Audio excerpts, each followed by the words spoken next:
Hey, seventh graders, welcome back. Let's continue with our writing. So, you selected a person that's important to you, someone that you want to pay tribute to. And now you're writing about one of your favorite memories with that person and paying tribute to them. So, let's get started today and just get focused in on our writing. So, writing is like a contact sport, like football. You can get hurt, but you can enjoy it. The idea is to write it so that people hear it and it slides through the brain and it goes straight to the heart. Today is all about the heart. It's the during, the moment in your writing piece. And we call that, of course, the heart of your writing. Today, your focus is going to be to make sure that you are storytelling. Really develop the heart of your writing piece. We shouldn't see anything of this just happened. You should be showing it, and it needs to be moment by moment because, like I said, this is your during. All right, let's get those tribute essays opened that you started. So you're going to go back into Google Classroom. You're going to open up your personal narrative tribute essay. So let's get that open before, and then come on back when you're ready. All right, yesterday we focused in on the before. And so if you're looking right here, this is all my before. This is my lead that's right here. And then I go into my before as I'm getting into the car. And now I'm going to go in to the during as we go around and we have conversations. And so that's going to be my during. I'm going to take everything from up here in my during and I'm just going to add in as much as I can. Today, while you're writing, you're going to want to keep that in mind. You're going to want to make sure that you're adding in action. Where is their action? Like, think of our story, Cat on the Go. As the two little boys rolled on the floor, our Oscar rolled with them, pawing playfully, purring with delight. Dialogue. Remember Jack Newbold right here? Where can you put in some kind of conversations? Descriptions. Where's a great place where you could put in a description? Look at right here, the man's face like a red beacon, the children's knees gleaming. So it gives that picture, and it's got a little simile in there. Inner thought, what are you thinking during this time frame? Each evening I thought afresh, then a nice cat washing his face by the hearth gave extra comfort to a room. Could you add in some tension? Keep your reader on the edge of their seat as you storytell this. A teenage girl was standing by the table, her hand resting on a stained roll of blanket. And right here, as I floated off to sleep, it was good to know that my patient was so comfortable. But I wondered if he would be alive in the morning. So these are great examples of how you could add in some tension.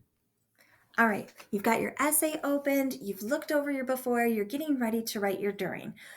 Go ahead and three-quarter your screen because I'd like to share with you a student example. All right, this writer right here, she wrote about her tribute was to her grandfather and and her little adventure of ding dong ditching with her grandfather. So take a look. My grandpa was always an interesting soul. He always had chocolate in his pocket and a stupid grin on his face. His favorite thing to do was insult my grandma about her blue eyeshadow and her cotton like hair.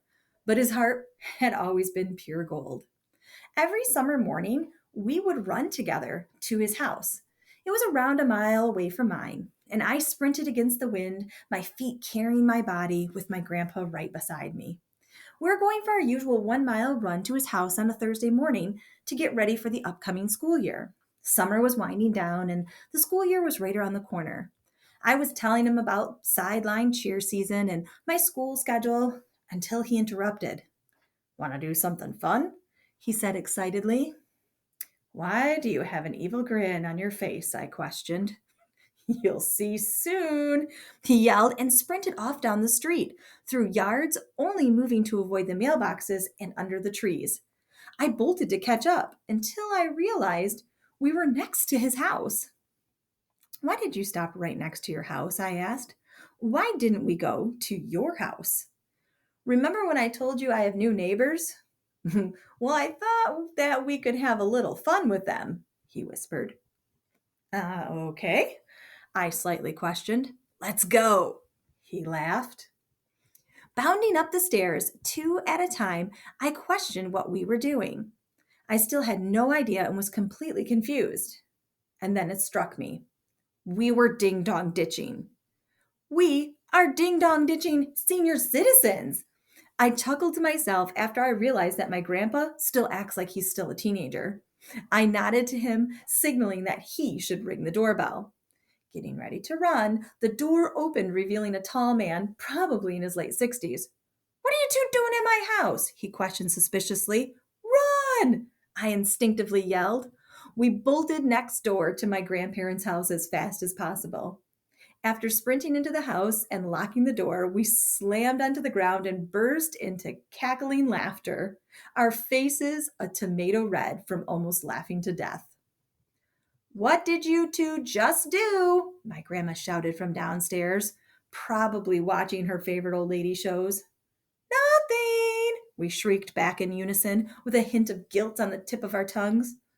We should do that more often, I squealed with adrenaline bubbling inside of my body. After calming down from our incredibly fun excursion, I finally realized that I was so incredibly lucky to have such an amazing person in my life. Our laughs and our greatest moments are always the ones we share with our loved ones. I've always thought I was lucky to have such a loving family, but now I realized I have so much more than that. I have a person that I've always wanted to be like, a person I look up to, a person that changes my life with his humor and generosity for the best. All right, now we're back and taking a look at her writing piece. You can see right here, this is her before. As you know, we introduced her grandfather and the fact that they're running together, and got a little bit of tension going on right here with, why do you have the evil grin? And you'll see soon. And they get into the moment of actually ding dong ditching and what has happened here, and the conversation and the running and the moment by moment action. So, your job today is going to be to focus in on that during. While you're writing today, I want you to keep in mind, what can you do to develop the heart of your writing piece? I want you to add in action, add in dialogue, add in description and figurative language, inner thought and tension. Make sure you really show in the heart of your writing piece. Make sure you're using figurative language, adding in similes and metaphors, adding in exaggeration and personification where it's appropriate. Really bring it to life. Making sure you have that voice in there, the heart bursting with joy, or your eyes are glowing, or you're grinning brightly. So make sure that that voice is clearly coming through. Finally, when you think that you're all done with your work for today, that you have your before is done and your during is done, and you've added in things, now's the time to take a look at how could you change some word choice. Pick 5 words and go and change them out. Use the help sheets that are inside Google Classroom. If you forgot where those are, they're underneath the classwork. You simply go down to where you have your resources and you would see the word choice help sheets. Here you can find tons of fireball adjectives, character traits, lots of powerful verbs. So you're going to want to use some of those. So if you finished, you can go ahead and do that. And then maybe find a telling statement and change it to showing. So if you have a place that it's like, I was devastated, change it. Show me devastated. Your eyes were filled with tears. Your heart felt like it had been run over by a semi truck. You want to make sure that you're really showing this off. All right? All right, guys, work on developing that today, and we'll see you back tomorrow. Happy writing.